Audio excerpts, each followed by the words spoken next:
Good morning, students. I am Mukesh Singh Bagel. I teach you subject Theory of Machine. I am an assistant professor in a college SIRTS Bhopal.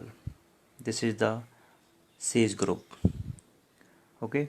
So in previous lecture, yesterday, I teach you about the slip of belt, the derivation of the slip of belt, and I also discuss about the numerical based on the slip of belt.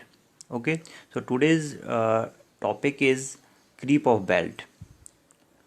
So my dear students, it is very compulsory to understand what is the meaning of creep of belt. Okay यहाँ पर मैंने creep of belt को समझाने के लिए एक formula भी लिख रखा है N2/N1 equal to D1/D2 multiply by E plus √σ2 divided by E plus √σ1. So my अब हमें क्रीप ऑफ बेल्ट को समझने के लिए सबसे पहले हमें ये समझना पड़ेगा कि बेल्ट में दो साइड्स होती हैं. एक साइड्स को हम स्लैक साइड कहते हैं, एक साइड को हम टाइट साइड कहते हैं. हालांकि ये मैंने पहले एक्सप्लेन कर दिया है कि टाइट साइड क्या है, स्लैक साइड क्या है, लेकिन फिर से मैं इसको थोड़ा एक्सप्लेन करूँगा जिससे कि आपको समझ में आ जाएगा क्रीप ऑफ बेल्ट क्या होता है. ठीक है. तो जब भी हम क्रीप ऑफ बेल्ट की बात करेंगे तो क्रीप ऑफ बेल्ट को समझने से पहले आप थोड़ा सा ये डायग्राम को समझ लो. ये बेल्ट का डायग्राम है. ओके. तो इस डायग्राम में आप देख सकते हो it have two sides, one is slack side and other is tight side. Okay.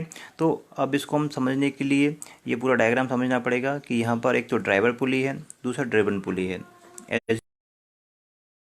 Driven pulley. Okay. तो जब भी हम मोशन की बात करेंगे, the function of belt to transmit the motion from one pulley to another pulley. Okay. By the help of the belt, belt की help से power को ट्रांसमिट करना एक शाफ्ट से दूसरे शाफ्ट की तरफ या एक पुली से दूसरी पुली की तरफ. This is the function of the belt drive. Okay. तो अब यहाँ इस डायग्राम में आप लोग देख सकते हो कि ड्राइवर यहाँ पर जो नीचे का पोर्शन है बेल्ट का उसको क्या कर रहा है, पुल कर रहा है. ठीक है. यहाँ पर द ड्राइवर और the driver pulley pull the belt from the lower side. इसको हम लोअर साइड कहेंगे. बेल्ट को पुल कर रहा है लोअर साइड से and it deliver to the upper side, और ये अपर साइड में क्या कर रहा है, डिलीवर कर रहा है. तो हम यहाँ देख सकते हैं कि by the help of the diagram the lower side belt is pulled by the driver pulley and it deliver to the upper side. Okay. This is a diagram of open belt drive.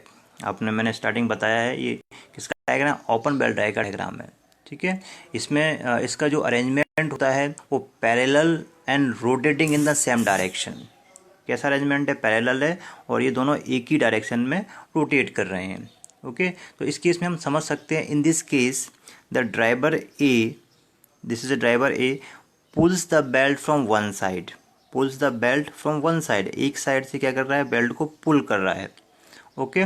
Pull the belt from one side, और इस side को हम क्या कह रहे हैं, that is the lower side. इस side को हम बोल रहे हैं लोअर साइड, और इसको हमने नाम दिया आर क्यू. क्या नाम दिया हमने, आर क्यू नाम दिया. Okay. And it deliver the other side, और ये बेल्ट को क्या कर रही है, डिलीवर कर रही है अदर साइड. ठीक है. इस साइड को हमने क्या नाम दिया, एल एम. इसको हम बोल रहे हैं अपर side. Okay. So thus the tension in the lower side belt, इसमें जो tension in the lower side belt is more than the upper side belt. अब इसमें आप देख सकते हो जो यहाँ से हम क्या कर रहे हैं, इसको पुल कर रहे हैं, तो टेंशन कहाँ ज़्यादा होगी, टेंशन होगी लोअर साइड बेल्ट की तरफ. The tension of the lower side belt will be more than the upper side. Okay. ये तो हम समझ सकते हैं यहाँ पर टेंशन किस साइड ज़्यादा है, लोअर साइड की तरफ है, तो तभी हम इसको क्या बोल रहे हैं, टाइट साइड बोल रहे हैं. That is called due to the more tension the lower side is called tight side. Okay. And due to the less tension in the upper side this side is called lower side. हम इसको ये भी कह सकते हैं, the lower side belt because of more tension is known as tight side, whereas the upper side belt because of less tension is known as slack side belt. Okay, so it is about tight side and the slack side, क्योंकि आपको ये पता होना चाहिए.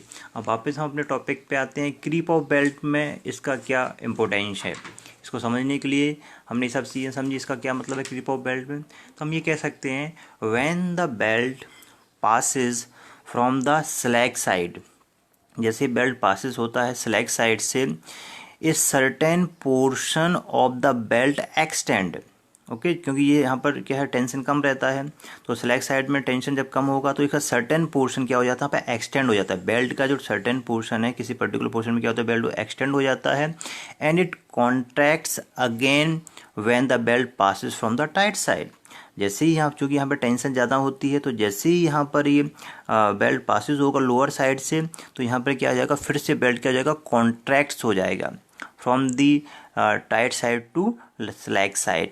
ठीक है, अब इसका मतलब क्या है, इसका मतलब क्या, due to the changes the length of the belt.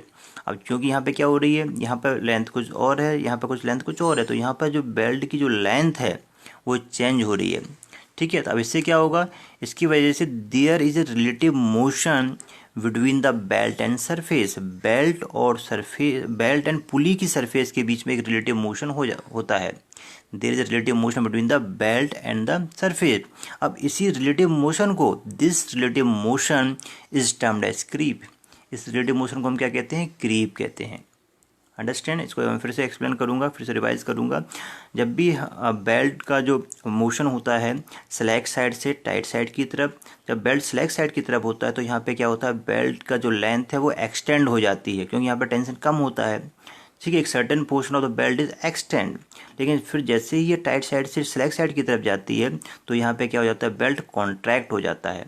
तो इस केस में क्या हो रहा है, दोनों ही केस में आप समझ सकते हो कि यहाँ पर जो लेंथ में क्या चेंजेस हो रहे हैं बेल्ट के। ठीक है, तो इसमें क्या होगा, जो एक रिलेटिव मोशन होता है बेल्ट एंड पुली के बीच, पुली की सरफेस में, इस रिलेटिव मोशन को हम क्या बोलते हैं, क्रीप बोलते हैं। ठीक है, अब इसका इफेक्ट क्या होगा, the total effect of the creep. अब total effect of the creep is to reduce the slightly speed of the driven और फॉलोअर। ठीक है, जब इसका टोटल इफेक्ट हम निकाल लेंगे तो इस फैक्ट का ये कंक्लूजन ये निकलेगा कि जो ड्रिबन है और जो फॉलोअर है उसकी स्पीड क्या हो जाएगी, रिड्यूस हो जाएगी। Okay, the speed of the follower is reduce, the speed of the driven pulley is reduce, this is the effect of the creep. इसलिए क्रीप ऑफ बेल्ट कि जब भी आपसे बात पूछे तो आपको पता होना चाहिए क्रीप ऑफ बेल्ट क्या होता है। ये total effect of the creep, it reduce the speed of the driven और फॉलोअर। ये ड्रिबन पुली और फॉलोअर की स्पीड को क्या करता है, रिड्यूस करता है। ओके, तो इसके लिए हमने एक फॉर्मूला भी ड्राइव किया है। इस एज पर the creep the velocity ratio is, बात करेंगे तो वेलोसिटी रेशियो कैसे गिवन रहेगा, that is n2 upon n1 equal to n1, n2 is the speed of the driven pulley, n1 is the speed of the driver pulley, d1 is the diameter of the driver pulley and d2 is the diameter of the driven pulley। Okay, तो ये तो आपको मालूम ही है। अब यहाँ पर हमने दो चीज़ एक्स्ट्रा हो गई हैं, क्या है, ई क्या है यहाँ पर, E is the Young modulus for material of the belt. E क्या है यहाँ पर बेटा, E is the Young modulus for the material of the belt. Belt के मटेरियल के लिए ई यहाँ पे यंग मॉडुलस है। ओके, और sigma 1 is the stress in the belt on the tight side. ठीक है, टाइट साइड में कितना टेंशन है, कितना स्ट्रेस है, वो हमें डिटरमाइन करना पड़ेगा।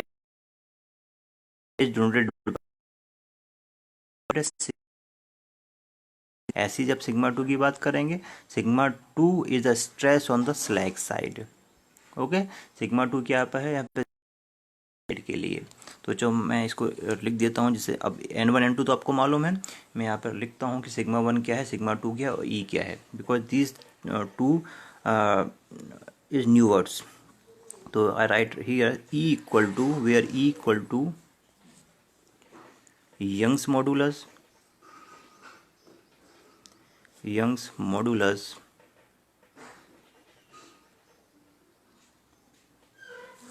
for the material of the belt, for the material of the belt।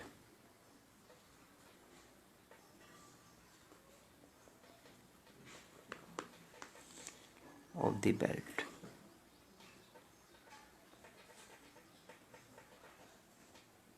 Okay, ऐसे ही sigma 1 equal to stress in the belt, stress in the belt, in the belt on the tight side, on the tight side,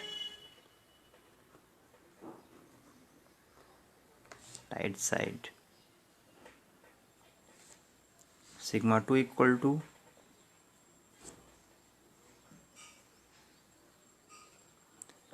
stress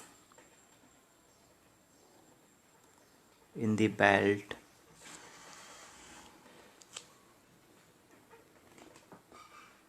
on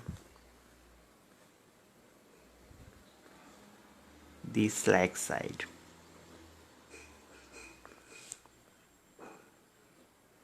Okay, so this is about the creep of the belt. This is very important terminology which are used in the creep. Okay, when we discuss about the exam point of view, it is very important because it is asked by the university examination. What do you mean by creep of the belt? So you have learned what is the creep of the belt. Okay तो ये तो creep of the belt का एक छोटा सा derivation था. इसके बाद आपको कुछ न्यूमेरिकल्स भी इसमें सॉल्व करने हैं. ओके वो न्यूमेरिकल मैं आप लोगों को ऐसे असाइनमेंट इसमें चेक करूँगा. तो ये it is the responsibility to all kindly do some numericals on the basis of creep of belt. Okay, so it is about the creep of belt. तो आज के लिए इतना ही sufficient है. We will discuss tomorrow with new topic. Okay, thank you very much.